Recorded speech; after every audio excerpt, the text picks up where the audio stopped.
मंगलसूत्र एक ऐसा धागा जो न सिर्फ एक औरत का मान होता है बल्कि उसका स्वाभिमान भी।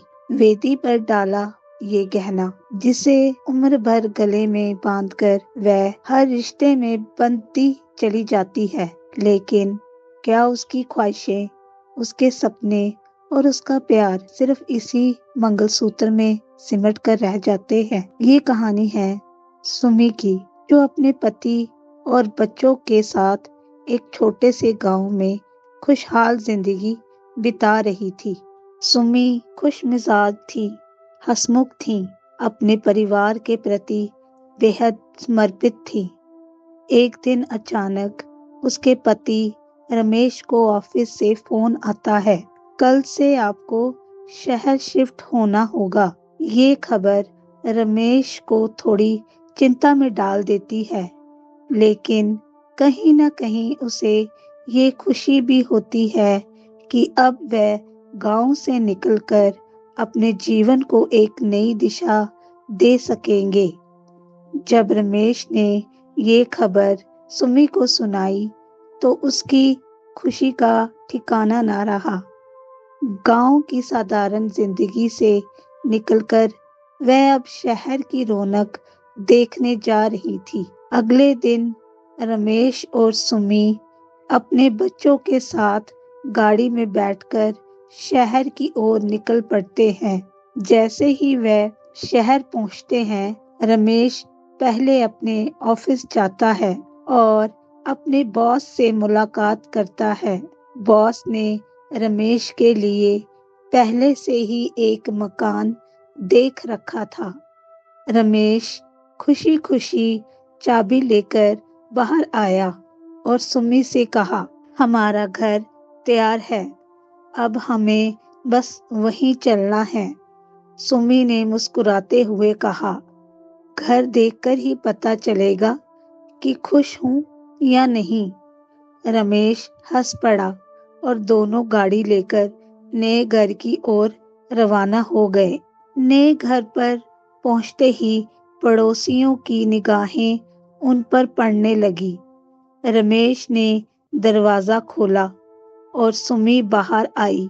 आस पड़ोस की औरतों ने उसे ध्यान से देखा। सीधी सादी साड़ी पहने, बिना किसी तड़क भड़क के सादगी में लिपटी हुई।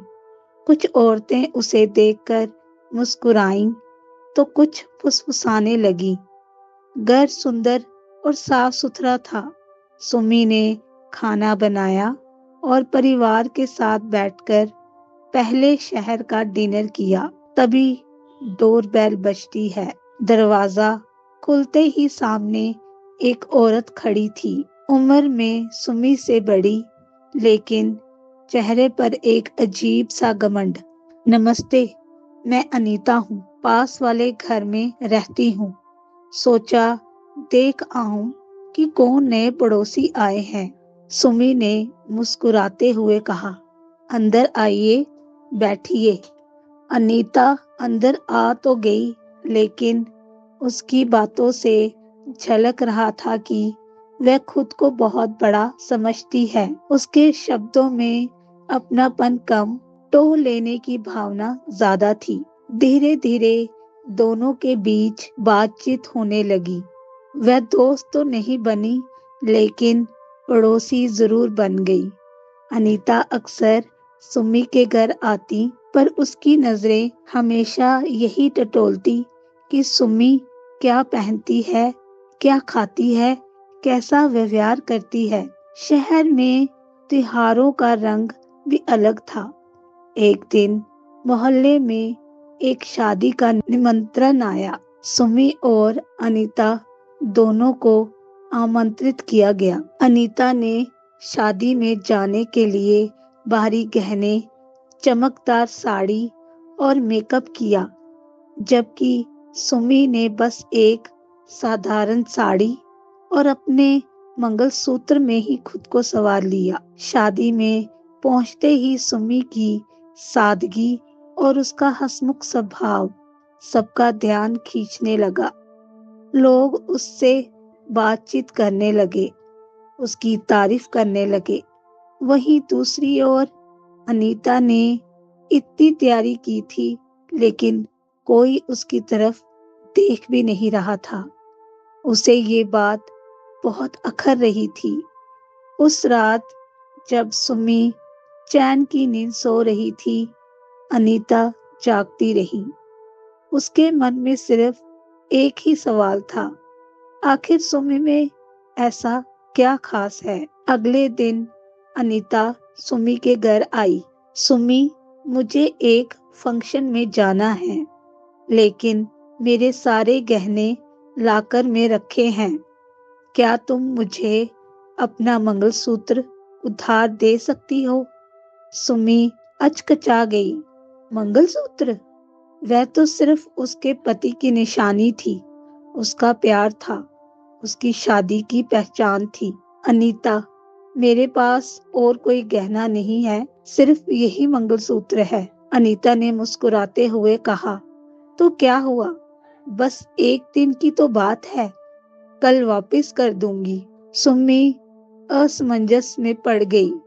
एक और उसकी दोस्ती थी, दूसरी ओर उसके विवाह का प्रतीक। वह सोचने लगी, क्या कोई स्त्री अपना मंगलसूत्र किसी और को दे सकती है? क्या ये सिर्फ एक गहना है या फिर उससे भी बढ़कर कुछ असली सुंदरता? तभी सुम्मी को शादी की रात की बात याद आई, जब सब उसकी सादगी की तारीफ कर रहे थे और अनीता जलन से भर गई थी। वह मुस्कुराई और धीरे से कहा, अनीता, सुंदरता गहनों से नहीं, दिल से होती है। अगर कोई गहना चाहिए तो मैं अपनी कृत्रिम ज्वेलरी दे सकती हूँ, लेकिन ये मंगलसूत्र सिर्फ मेरे पति से जुड़ा है, इसे मैं कभी किसी को नहीं दे सकती। अनीता चुप हो गई, अपनी पहली बार सुमी की सादगी की असली ताकत को समझा। उस दिन के बाद से अनीता ने कभी खुद को सुमी से ऊपर समझने की कोशिश नहीं की और सुमी वह पहले की तरह हंसमुख और खुशमिजाज बनी रही, क्योंकि उसकी असली पहचान मंगलसूत्र में नहीं बल्कि उसके स्वाभिमान में थी।